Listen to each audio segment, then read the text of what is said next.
Welcome to Difference Makers, the podcast that explores people making a difference across planet Earth. I am your host, Joni Readout. On this episode of Difference Makers, I'm here with Bonnie Clark. She never leaves a conversation or text without a hug or a love ya. Bonnie has touched the lives of thousands of students in her 45 years of teaching. She has coached numerous sports, kept clock, books, ran concession stands, been honored by IGHSAU, and is an avid sports fan, especially the Cyclones. Bonnie is a true staple in her rural hometown of Leon, Iowa, and across the state of Iowa in regards to the personal connection she makes with tens of thousands of people. Traveling anywhere with Bonnie, there are people that she recognizes and knows, or people that recognize her, no matter if it was years ago or yesterday. She greets them with a hug, reconnects, and leaves them with a love ya.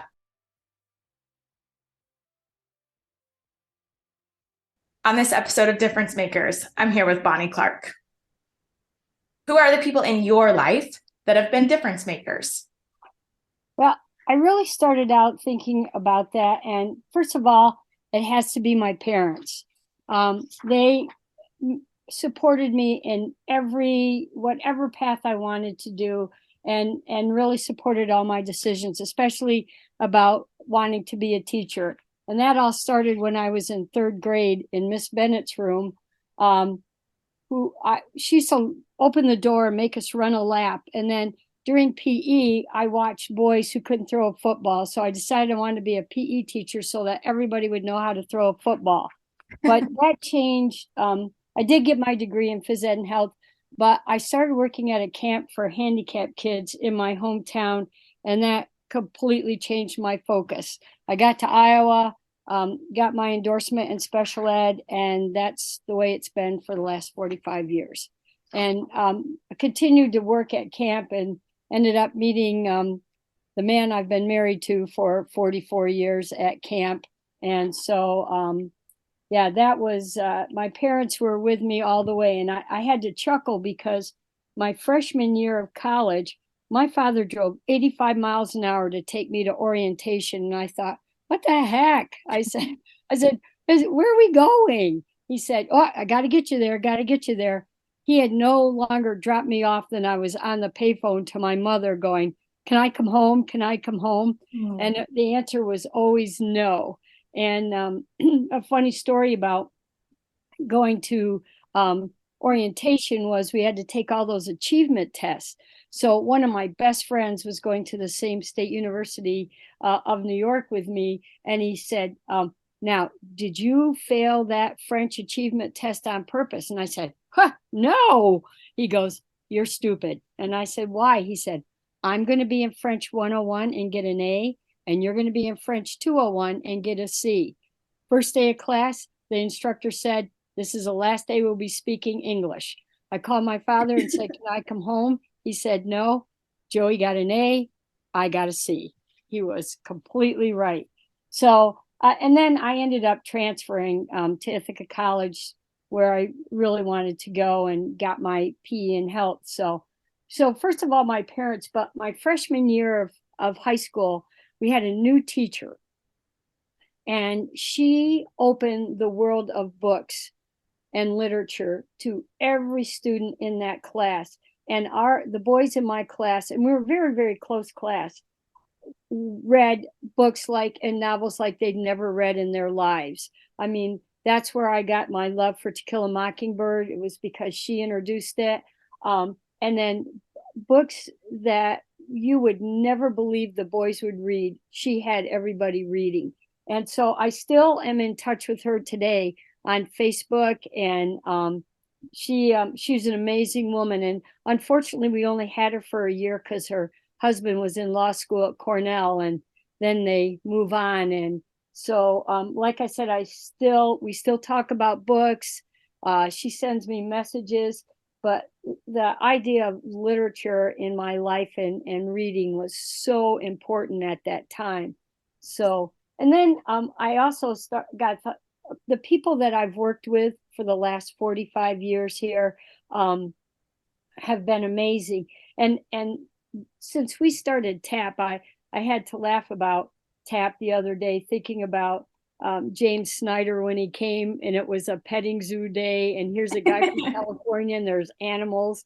but that started another road for me. It made me become a better teacher, but that's because I had instructional coaches like you and Huh. Lacey and Trisha and Brittany. And I think that whole component of having an instructional coach has been a masterful piece for me, and it continues to be.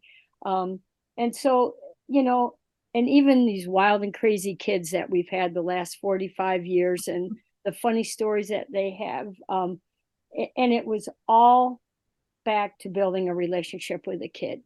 That all this stuff has been so important in my life, and it makes me not want to retire. And we had a conversation the other day, Guy and I said, well, what do you think? He said, nah, you like it too much. Don't retire. Okay, I won't. So Yeah. it makes me happy to get up and go up that driveway every morning. I mean, I guess that's my identity. And I don't think if I retired, I would lose my identity. But it's so much a part of my life every single day. Even in the summer when people are telling you, oh, teachers only, no, I think about what are we going to do different? What do we, so that's, everybody that I've come in contact with, all those people you talked about in the introduction, all those people I see from school to school, every time we have a game or anytime I see somebody, I just consider myself an extremely lucky person to be in Iowa, to be in the school district, and to work with the people that I've worked with the last 44 years in Leon and my first year at Clark. So Yeah. so that's that. I don't know if that answered the question very well, but boy, that people have made such a difference in my life that it made it easy for me to do what I do. So And you've replicated those things. So thinking about those people that have been difference makers in your life, how have you been a difference maker in other people's lives? well, I think because once again, I'm going to go back and we talk about this on a daily basis. It's the relationships that you have. It's the relationships that you build with kids from the day one. I have to laugh. We've got some kids that I probably embarrass them that are in eighth grade now. I've had their parents or I've had their grandparents, and so one fella, I said, I've known you since you were born. It kind of embarrassed him because he's an eighth grade boy, but I said, I've known you all these years. And I started talking to him before he could walk. And so I I I don't have a lot of behavior issues. If I do, but it's because I've taken a lot of people's advice about building relationships. And I even wrote a little bit about um I think they know that I care. And I think they know that I care above everything else. And that I respect them for who they are, not what they're not. And I think that's huge. And I tell them that. And also I meet them where they are because nobody's perfect. And even though you expect your own kids to be perfect, they're not, but you wish they were. But I hope it's because people really understand that when I say I love you, I do love you. Mhm. And there's a difference between loving you and whether I like your behavior or not. So I think I when I approach things with humor, I think that makes it so much easier. And we laugh even when they've been naughty. We'll laugh about, we find something to laugh about. So once again, I've been shaped by all these people that I've met over time, and the teachers that I had in New York, and that's helped shape me to make me be the person that I want to be for for kids. I laugh because even when you were an instructional coach and we talked about reflections and stuff, Yeah. on those days when you look in the mirror and go, ugh, I suck as a teacher today and I'll get better tomorrow. And being able to reflect like if I've treated a kid unfairly, I'll resolve that issue. I'll apologize, and they know I will if I'm wrong. And if I've treated them unfairly, I will resolve that issue before they leave the building. It's because I care that much about them. So love can be on many levels.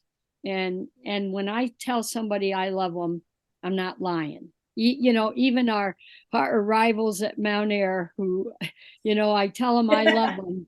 And a funny, when I was sick, I heard from the Mount Air kids. I got cards, I got letters and stuff. Last year at a softball game, one of our softball players said, "Do you like the Mount Air girls better than us?" And I said, "No, I love you guys, but I love them too because of how they've treated me, So in that aspect, I think I'm really lucky because all these important people in my life have helped shape me. And that's what allows me to make a difference. But all these people that have let me make a difference in their lives have made a profound difference in my life. Just profound. I mean, I can't be any more appreciative than, they've made my life wonderful because I keep going back. Yeah. I love it. Yes. So yeah, if that makes any sense. Yeah. It's On those both sides. Yeah, on those same lines of thinking about the people that would say you've been a difference maker, in the people that you say have been a difference maker for you, what are things that you see when you think about a person that's a difference maker or that's been a difference maker in your life? What are things that you see in them? I see, once again, the word relationship filters through every single thing. They have built relationships with me to allow me to be that person that I am. It's like you talk about, oh, people, what do you get from your students? I give, but I get so much back. I mean, I started out my teaching career with the giving tree as my teaching philosophy. And I hope that rings true. Because I need a smile. I need a hug.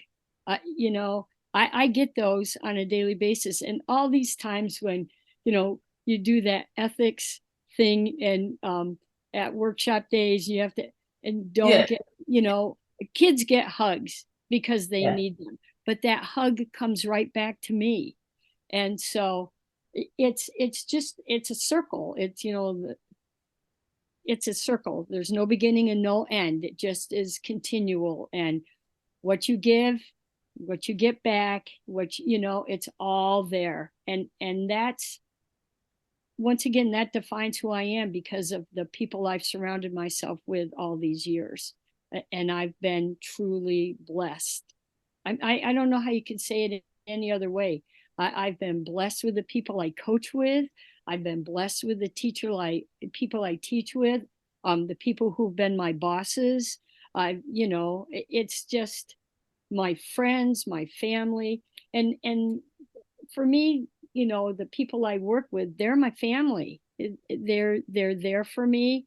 And I know I can always talk to them. I could call you in a heartbeat if I needed. By the way, still don't know how to tweet.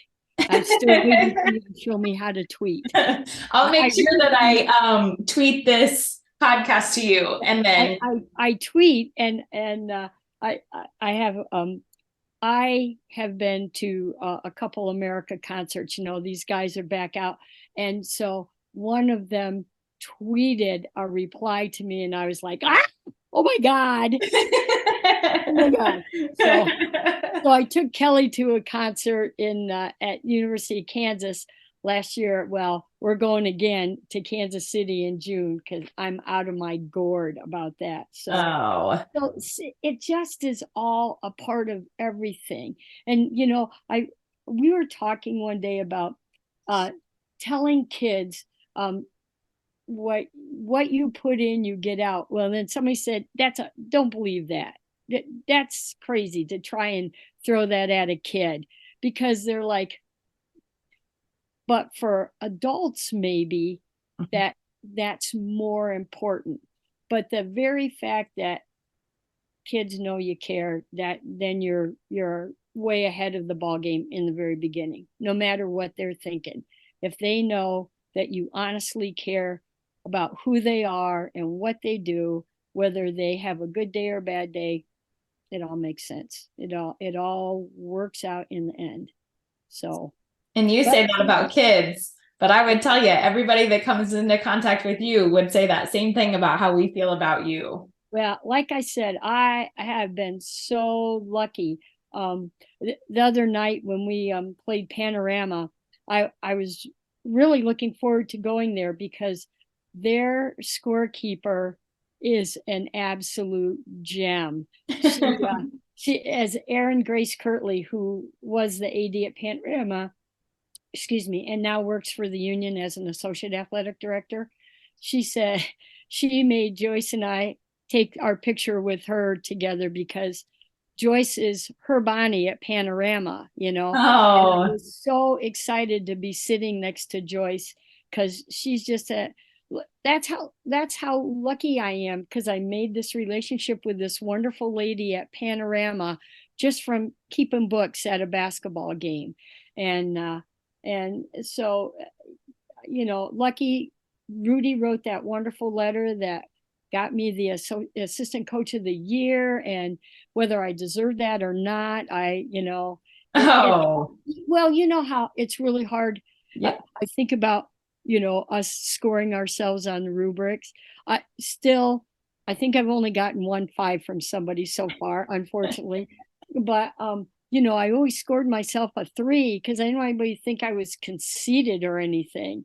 So we kind of laugh about that too, because now there's no money involved, but we still use a rubric. So yeah, I mean, and look at our bosses. Look what vision Chris Caulfield has, and the relationships. Of course, Rudy and I are close because of coaching and everything, and Dan's come in to do a good job, and I can hug him and tell him I love him, and even when Dan got mad at me a couple of weeks ago, but and Amy, I knew Amy when she was a starting teacher at Mount Air. So we are so lucky with what we have.